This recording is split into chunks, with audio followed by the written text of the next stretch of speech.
Today's guest, over a period of time, of course, has somewhat become a bit of a household name. Now, if you think about Chris Parker, he's done a bit of film, TV, comedian, writer. What can't he do?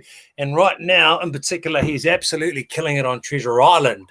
He is that man, and soon to come. It's not official, but I reckon he's going to be on Dancing with the Stars. Chris Parker, thank you very much for your time, man. How you doing in the lockdown? Older, I'm all good, still doing it. Happy to follow the rules, but just, it wears down on you a little bit. Do you follow the rules? Are you that guy that follows them to a T, or are you a bit of a rule breaker? Such a goody two shoes, I thrive in structure, it's such an outcome of doing NCEA, going to private, all the whole school thing of just being like, what can I do to get myself to prefect? I could just knew how to work that system. You're very clever, and we're seeing that on Treasure Island as well. We're going to leave that later on down the piece.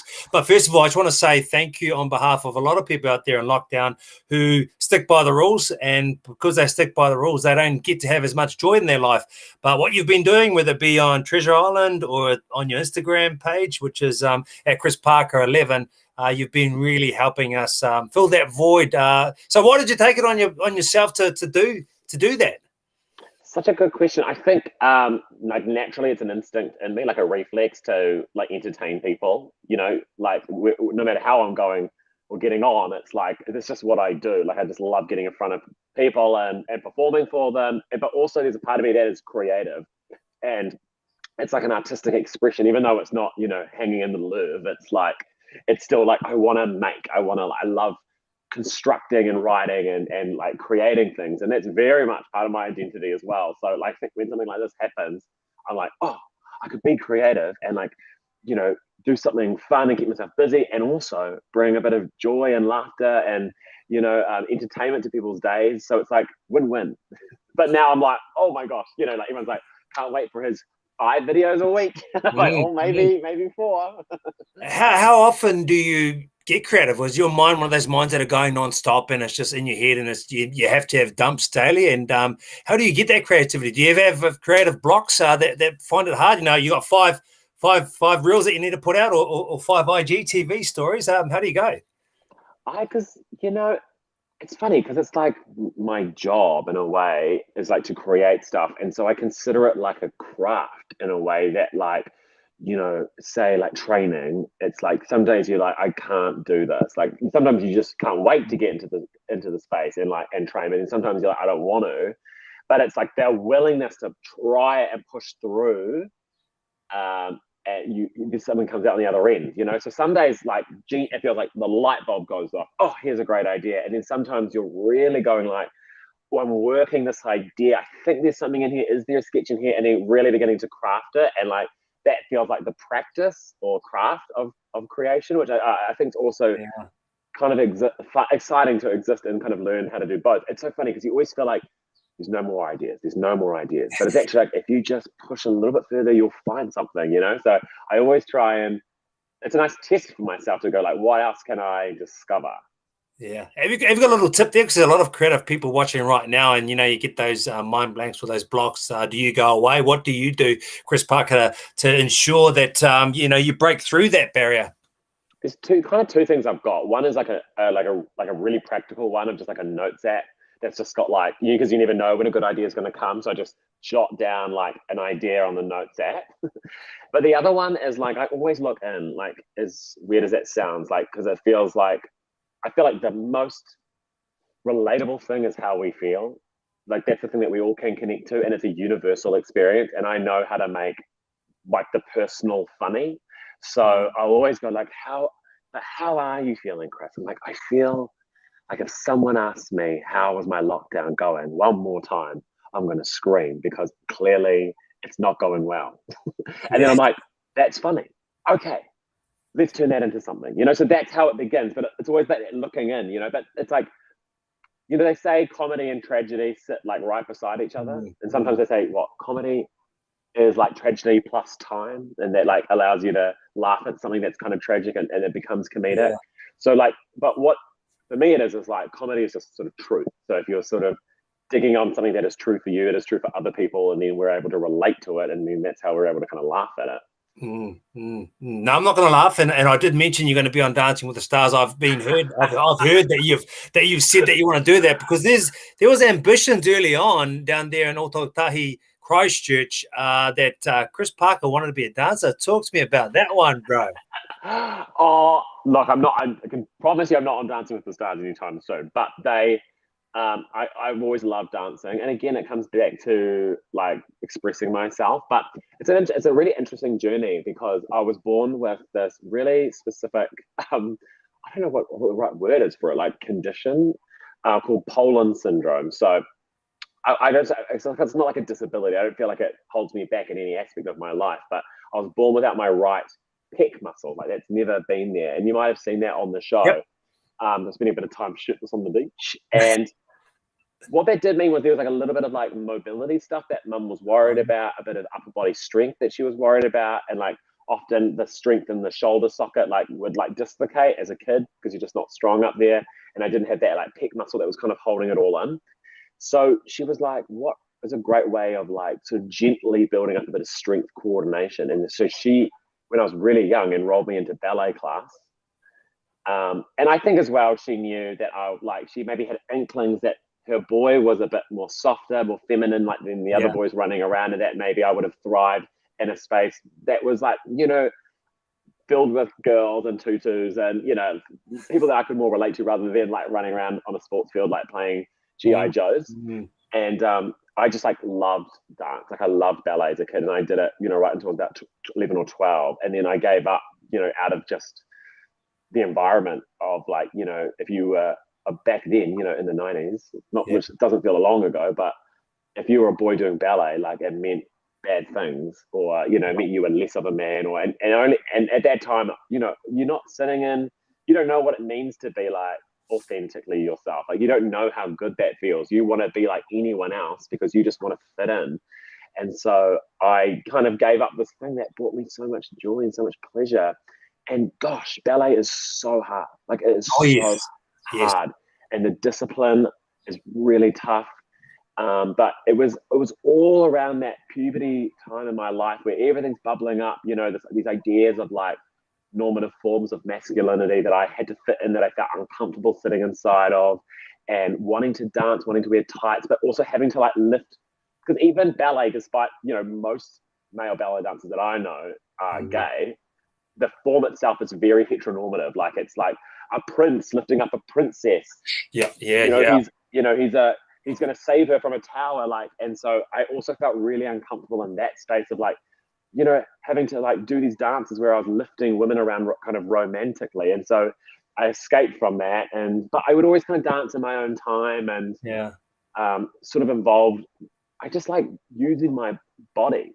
Like I love, it's really like a language for me, and it's definitely a tool for my comedy now. Like I feel like a lot of my gags is about like how I inhabit certain feelings. Are you happy that 20 years on, those narrow-minded thoughts on how you're meant to be, or what is politically correct, or just correct in people's minds, which is very old-fashioned, that are gone? Like the young kids that are growing up, when you think about yourself and other kids who couldn't be authentic or do what they wanted to do, because it's crazy, right? Because like, I mean, I grew up as a rugby player, boxing. I did Dancing with the Stars, and a lot of my friends on that show were gay. Great men, good people, but early on, and they couldn't be who they are or how they felt. And I think that is just that that would eat me up inside. It's, for me, it was about like, as well, there were some barriers that you set up for yourself. Like my parents never gave me any indication that they wouldn't have accepted me. When I came out to them, they were so supportive. Mum enrolled me in ballet class, but it was about like, I felt like I lived in a space where I wasn't seeing who I was like out in the world. Like I had no gay role models growing up. There was no one on TV that was like, outwardly kind of camp in a way that I love campness, and I feel like it's a sense of strength. And so I was like, where's the hope? Like, where's the, not, I wasn't as conscious of it as a kid, but I was like, right, I think whatever this thing is inside of me, keep it quiet, because no one else seems to be out there living happily like the way that you think you are. And then so that's been my goal, in a way of how I want to be in front of the public eye, is like constantly trying to shape myself as that role model.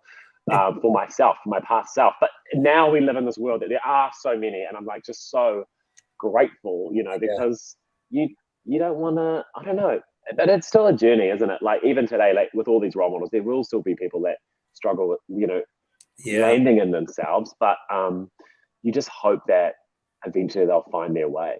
Congratulations on that, because before you came out and said you outwardly want to be that person who's that role model, I saw you as that anyway from some of the comments you've made on Treasure Island, and in a nice subtle way that is not overbearing or overwhelming, and it's good because the kids at home who are watching that, who probably feel I'm a little bit more like Chris, it's great for them to understand that life is good, and you can do whatever you want to be, just because people say you can't do it, right?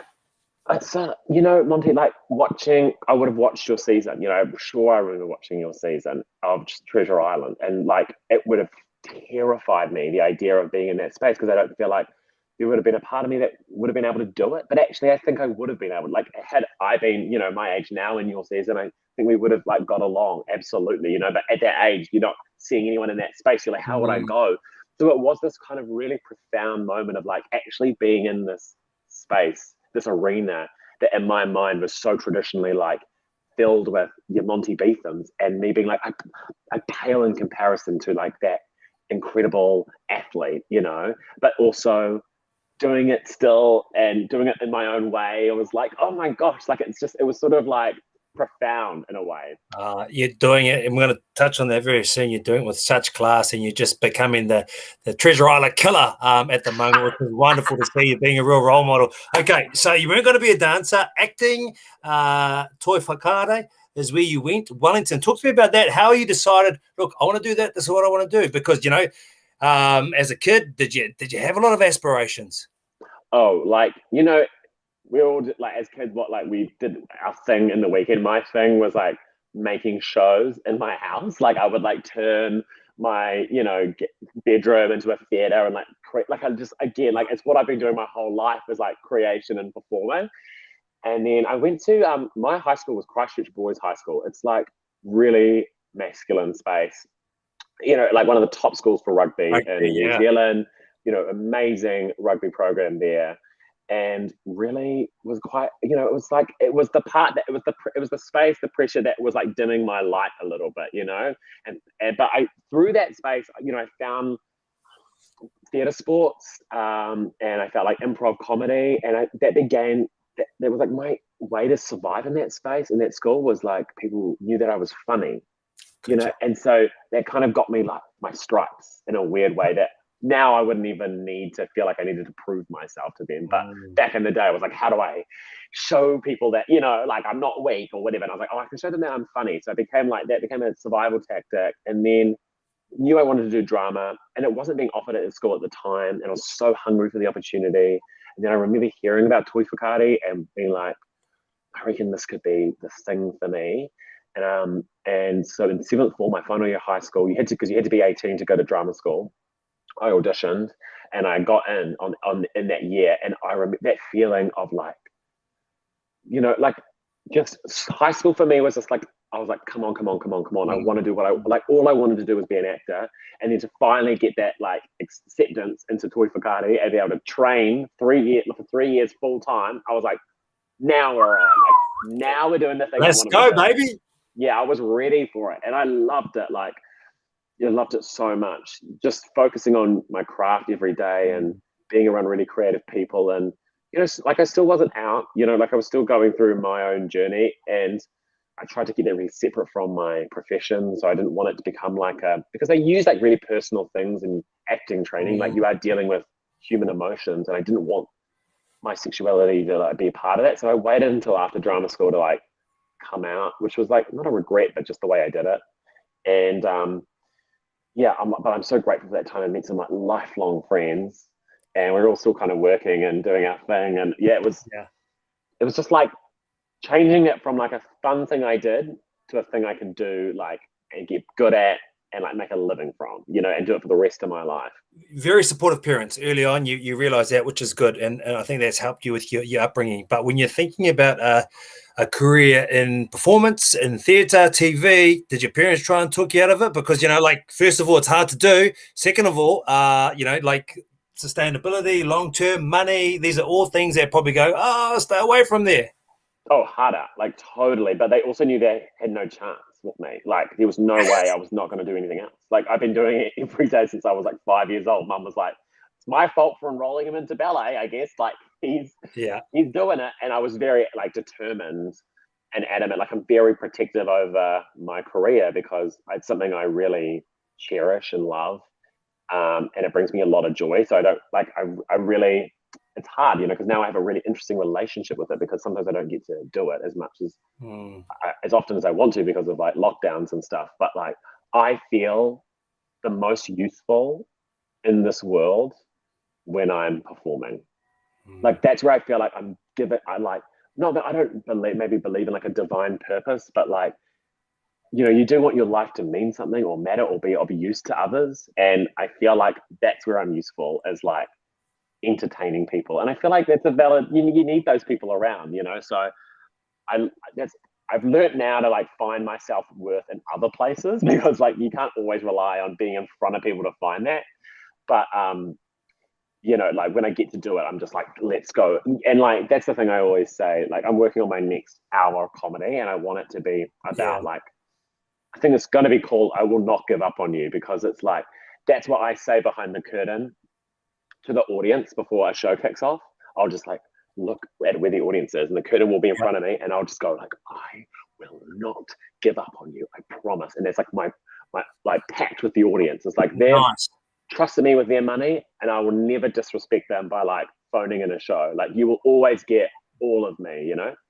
I love that, bro. I love that. No, when we talk high performance, people just think it's about athletes and it's high performance. But in terms of you seem more high performance to me. And like process driven, meticulous in your approach, ethic. Is that a good way to describe you, or how do you get better at what you do?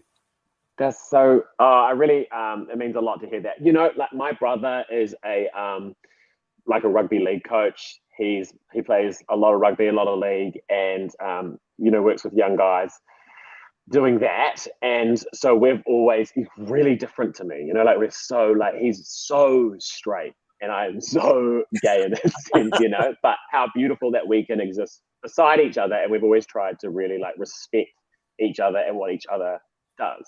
And so in that sense, we've always been able to compare each other's journeys and talk about, you know, the pressure of a game versus the pressure of a performance. And like, so in many ways, yeah, I do see them as the same thing, you know, and like to go out and perform takes like, you know, to do an hour-long show, especially when you're as physical as I am, it takes like a certain level of like cardiovascular, like just full stop. So I definitely make sure I train. You need to be able to have great breath control. Your vocal strength needs to be able to last. Like ideally, I don't want to be mic'd. I do get mic'd for stand-up, but like if it's theater, no mic. And I, you know, and it's about sustaining that performance. So it's like a mental thing as well. Like your season will go, if you do like a theater show, you know, you're doing it every night for 8 shows a week or whatever, and you want to give that audience a good time because they're only seeing the show once, even though you get to do it so many times. So every time you've got to find that thing in you to be like the light, the source to kind of go out and shine. Because I did this show, Hudson and Halls, for like years. It's a theater show. They were like a famous cooking duo. Oh yeah. I've been around a long time before you, mate. I'm about 10, 12 years I don't know. old. I thought the youngies were watching. I always give them context, you know. Okay, cool.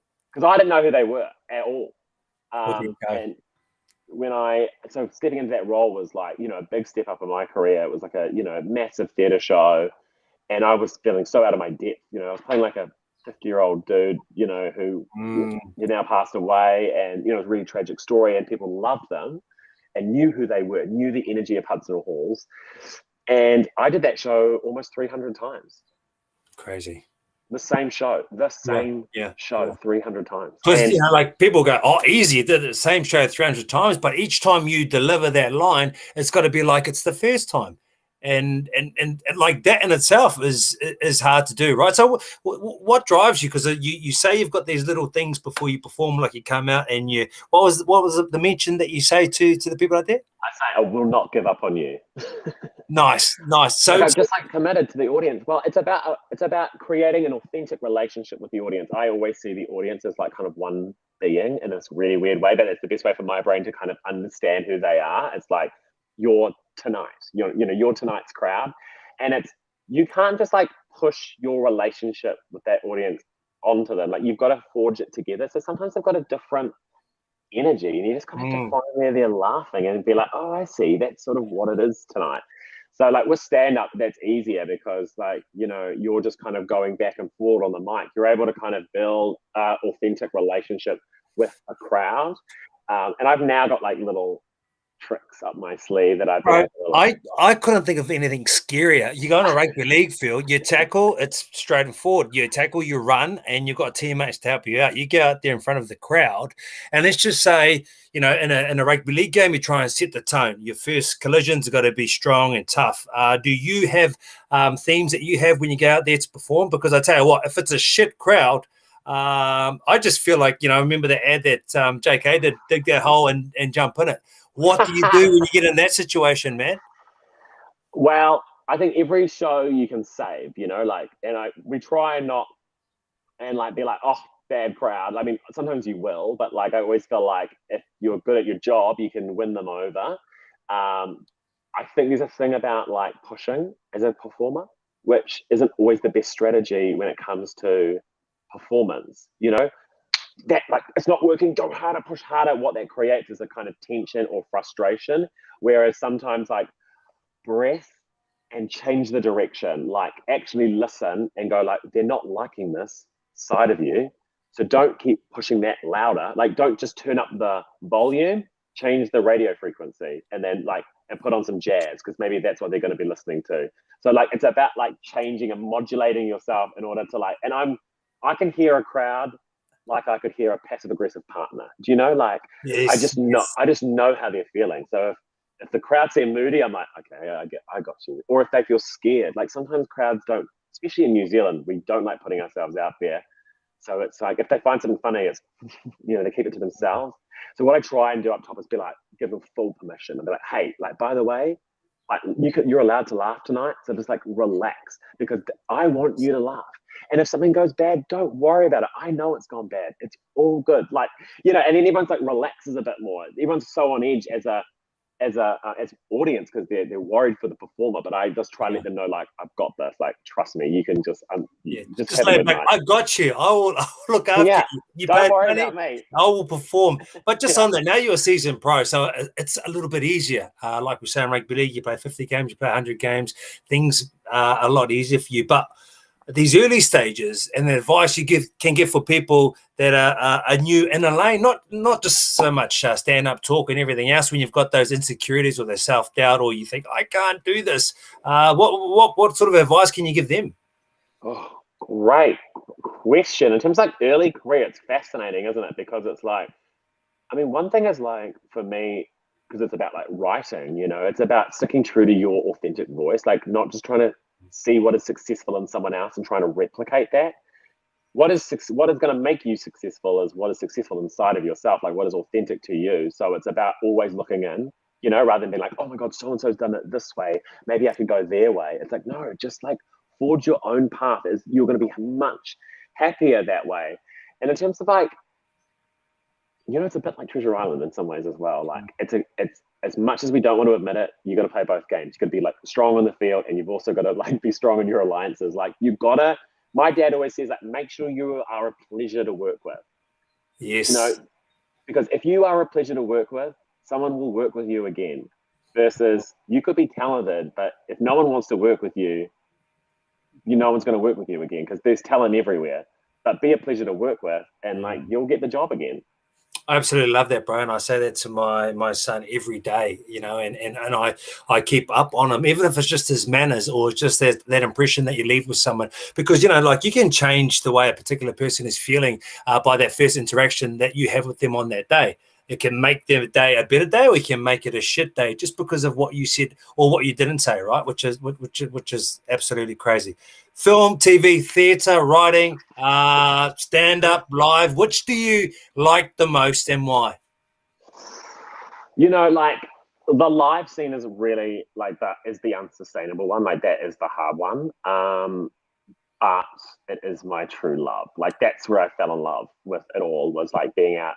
And I'm like a soft romantic. I love the lights and I love the stage and the theater. And like growing up in the theater, we've got traditions and we really respect the stage. And there's like lots of like, like you mop it after every performance and like you do all this kind of stuff with it, because it's a precious thing, live performance. And so like I love the community you build. Like to be in a theater company is is to be in a team, and that brings some amazing things into your life. And you build a show every night with a bunch of people, your colleagues. And I think that's just so special. So I think a part of me will always love the stage.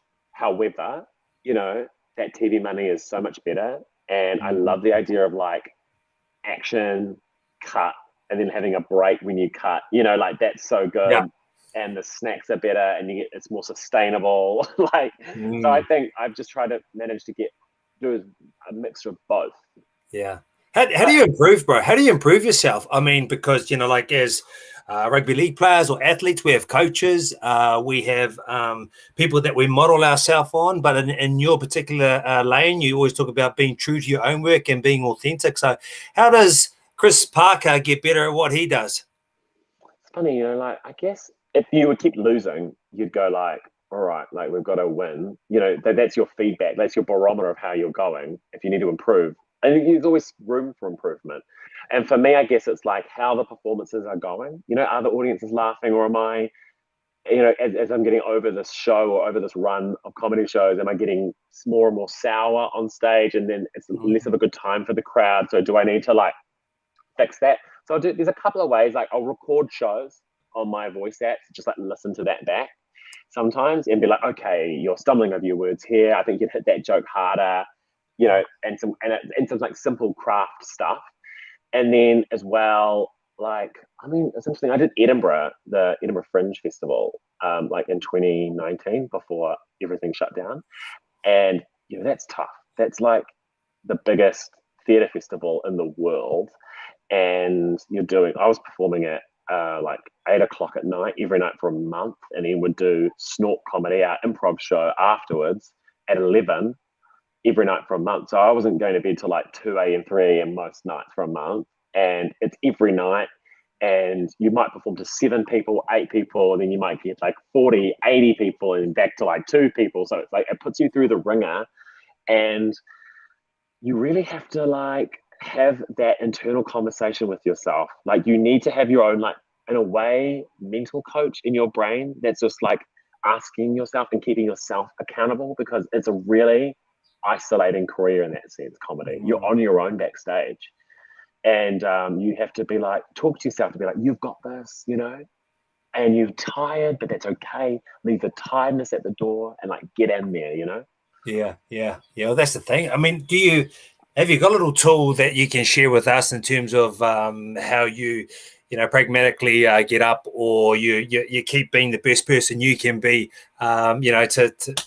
to go out there daily? Because I was talking to Di Henwood, and I know exactly what it's like through his words anyway, of how hard and difficult it can be night after night. And,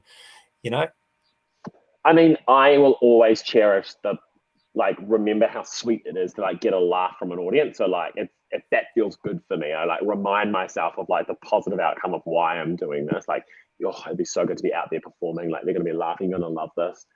I really try and practice like respecting having stage time. I had a director once who told me that it was a privilege to be on stage, and I've always kind of remembered that. So like I'll try not be like, oh God, I have to do this gig. Like I'll be like, okay, I've been given this slot. Like I respect the fact that I've been given this stage time, and so I might be feeling tired, but I'm not gonna like, have a stink attitude about it. And then like often you sometimes have to rely on a bit of music, like just put in the AirPods, like blast up that track that's going to get you there. Like, cause sometimes you just got it. Like, and what's that track for you, bro? What's the latest latest track that just gets you up? Share with us, man. It ain't the latest. It's like Dolly Parton. It's like ABBA. Yeah. Oh, no. Yep. Classics, baby. Classics. Yeah. And you know what else has also been classic? I mean, we could talk about your normal lane all day because there's so much to talk and delve into. But Treasure Island, bro, I've seen a growth in you already from episode 1 to now. The Chris Parker that was going in before the show to the Chris Parker that has come out the other side now. Are you a different man, or am I just seeing things? No, I reckon you are seeing. I am. It has any experience will impact me, obviously, but it really had a positive impact on me, that show. I think here's the thing. Like, I was just thinking about this earlier. I'm the kind of guy that would just like throw himself in the deep end of the pool before checking if he can stand up at the bottom. I'm the kind of guy that will put up a tent before reading the instructions. Like, I just throw myself into these things and then hope I'll get through it okay. And I definitely think that's what I did with that experience. I was just like, off we go, you know, I just like ran into it head on. And so that's why I get kind of like, when I get surprised by my own reactions, you know, it's quite an emotional ride for me because I wanted it to be that, and I was devouring it and experiencing it at such like a high level. Like, I never really shied away from any part of that show. I was really nervous about existing in this like competitive zone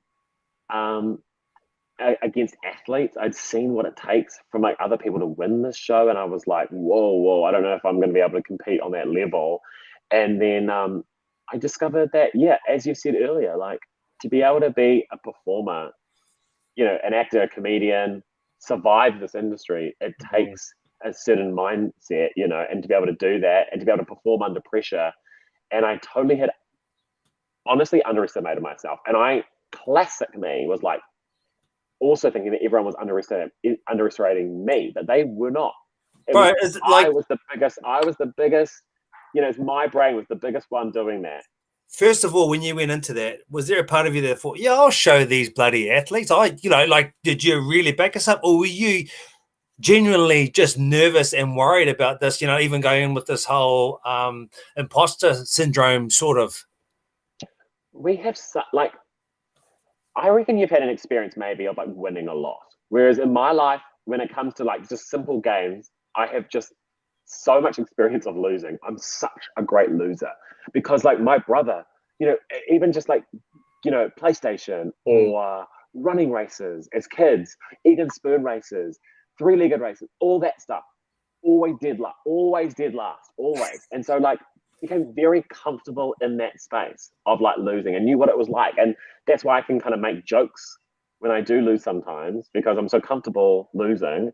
But that being said, like I knew I had to be competitive and I knew I couldn't just like write this experience off because people would be frustrated by that. You know, it's like a privilege to be on a show like this. So I'm not gonna like give up, you know, like I'm gonna try and do my best. And so I don't know, it was thrilling to like win a few things and be like, oh my gosh, like this is what it feels like to win. This is awesome, you know, and like just had like underestimated myself in that sense. I guess like seeing Kuriana and being like, holy, like, you know, she was like a classic example of someone who I was like, she's going to win this whole thing. You know, she is so like trained at like competing and doing challenges. Casey Frank was the first one to go. He was a big threat as well, you know. Well, those challenges are like such a even playing field. They're designed in that way so that a comedian can go up like against a rugby player or whatever, and it can be fair for both of them. So I think it's kind of really interesting. Like I think it's fascinating, and I think there's also just the challenge of being out by the beach for that long without your comforts, without talking to loved ones, no phones, nothing like that also really tests you in a weird way. And also like to be in a space with confrontation, like, because I just want to be liked by everyone. That's my job, is to be liked by a crowd, and to suddenly have to be like, oof, you know, like this is pretty tough what we're doing, but it's all part of the game. Then I found that like pretty challenging as well. So I definitely felt like I've come out stronger at the other end. Absolutely. I mean, we haven't even gone all the way to the end yet, so we haven't seen you at your absolute best, but I've seen that growth. Talk to me about that growth. Talk to me about what you've now the show's finished. Have you taken away from that and lessons that have made you so much stronger as the man going in? yeah, it's like sometimes in like negotiations or like in workplace stuff where you want to back yourself now, like I just kind of recall on that strength that I discovered in that show, and I'll just take like a big deep breath in, and just like almost sometimes silence is power now. Like so, not just to kind of because being a people pleaser, I'll do anything for you. Whereas like there is power in being like no, or like asking for what you want, or just like putting yourself forward a bit more. So I've like learned to kind of protect myself and not be such a kind of pushover. And I've also learned not to like place myself as like such a pathetic kind of loser because like none of us are. We've all got the No. ability to be great, and I think I found it very comforting for a long time just to be like I'm hopeless at everything, and now I'm like, no, I think there's a way that I can be still funny but also good at some I, stuff. I met your type before. They just say, I can't do that. I'm hopeless," and you're just hustling, bro. You're just cheating everyone else, man. Because I'm sure you didn't feel that way at all. Everyone's got the like. You never know what's gonna like. I don't know. You never know what's gonna be the thing that could like propel you forward. You know, Mm. and if you shy away from these opportunities, if you run away because you just decided that you're not that kind of person, then you're holding yourself back from growing. And all I want to do is grow. It's all I want to do. Like as a person, as a comedian, as a partner to my, my fiance, like all I just want it to keep growing. I don't want it just to like hold on to one note and just sustain it until that wilts out. I want it to flourish. And so I Mm. feel like if you shy away from things because they're scary or you've decided that you're not good at them, then you don't know. There's a classic thing we say as writers, which or as an actor, where you get a character and you say, "Oh, my character wouldn't do that." And then the director challenges you and says, "But what if your character did?" You know? And it's Yeah. the same thing. Like in a weird way, as humans, we like classify ourselves as characters. Oh, my character wouldn't do that. I'm not that. Like Chris Parker is not that kind of guy. But Mm. well, what if Chris was? you know? Yes, yeah, absolutely. All right, bro. The hardest thing you felt was that you had to deal with on that island. What was the toughest thing?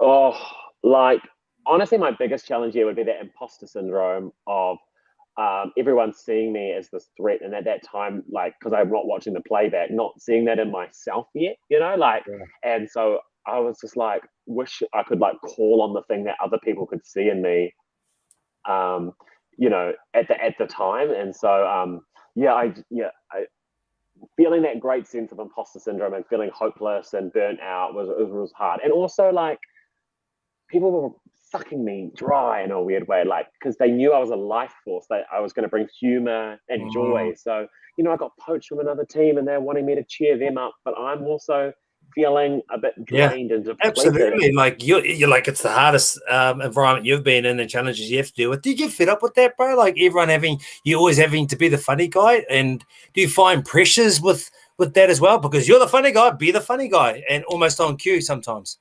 I think it's like yes and no. Do you know? Like I've Yeah. definitely put myself in the funny man position because I am the funny man, like, and I want to be the funny man, and like that's my job, and I love doing that.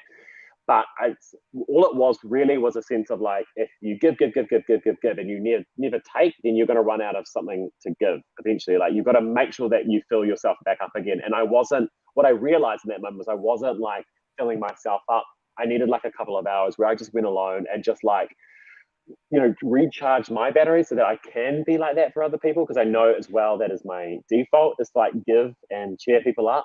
But I also, if I'm running off empty, like I'm gonna get sour.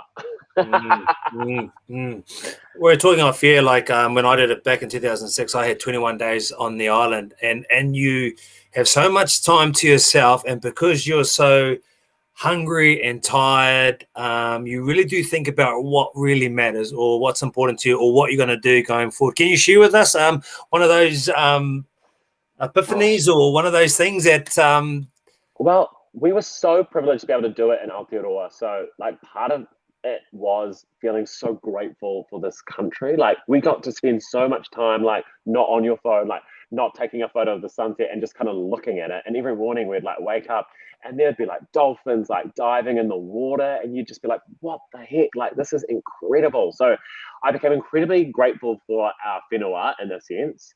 And I also was very grateful, like really it reminded me about just like Michael, my partner. Like, I just missed him like crazy. And I was like, whoa, that is like true. Like, we knew it was true love. Like, we're engaged, but I was just 100%, like, bro. I just like missed his face so much. And he is definitely someone who like helps me charge myself up. You know, like he knows what I'm like. He knows what I will give to people. And he's always like really good at being like, hey, Chris, like, chill out. Like, you don't need to, like, you know, just remind me to like step back a bit. So having him not there and like not pull me back, I was just like the whole time. Yeah.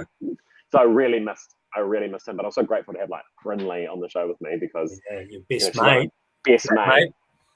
Yeah. Awesome. Although I think Lance loves you quite a lot, and a lot of other people. What is there not to love about you? Okay, bro. I normally tell the people before they come on this, but I just want to finish with a couple of things. First of is, what is your non-negotiables that you have to do, or to be a particular way, or that you stand by? But also a couple of favorite quotes that you live by as well, please. Okay, great question. Well, I'll always make my bed in the morning. There's a non-negotiable. Yes. And I think what that is, like beyond like my mum being like, clean it, like tidy your room, it is about you taking care of yourself. It is about present you, looking out for future you. And I feel like that is like such a great way to go in the world as well. Like, make your bed, because when you come home, you're gonna like be so grateful that you did that for yourself. So it's not so much about a clean room as it is about like, make sure that current you is looking out for future you in a way. So like, make sure that the decisions that you make in life are also like you're going to be happy with later down the line. And like, in terms of like quotes and stuff, I think like honestly it would be that thing that Dad said: make sure that you're a pleasure to work with every day. I would say stage time is a privilege. I always think about that one, like or a platform is a privilege. And I think about also like never give up on a crowd, like never give up on anyone, like I think you've always got something to give, and there's no such thing as a bad crowd, like anything, or a bad night, like anything. You've got the power to like adapt at any moment and turn it into a positive. Chris Parker, you're the man. You are the man. It's been a privilege, bro. So succinct and such inspiring stuff. And it's been a great career that I've sort of, when I look back at it now and do a bit of research, watching it unfold slowly but surely to becoming that household name. And, one of the true, I reckon in time, going to be one of the icons of Aotearoa. So, bro, thank you so much for your time. It's been a huge privilege. You could say goodbye and then I'll close us out. Well, thanks. It's been honestly just like so great to sit down with you and talk with you. And I love like, as men, we can do this as well. Like, and as like really as men from different worlds, but then there's so much that we have in common. And I feel like in a weird way, like when we find our box, we feel like like we like the people in our box and we think that every other box is like really different to ours, but actually like, nah, we've got to stop kind of caging ourselves in like this, like we've all got something in common if we are able to sit down and talk with each other, and it's like, it gives me hope. Absolutely, bro. I love that. And for everyone else joining in, thank you for your time. Remember, there's nothing quite like real talk.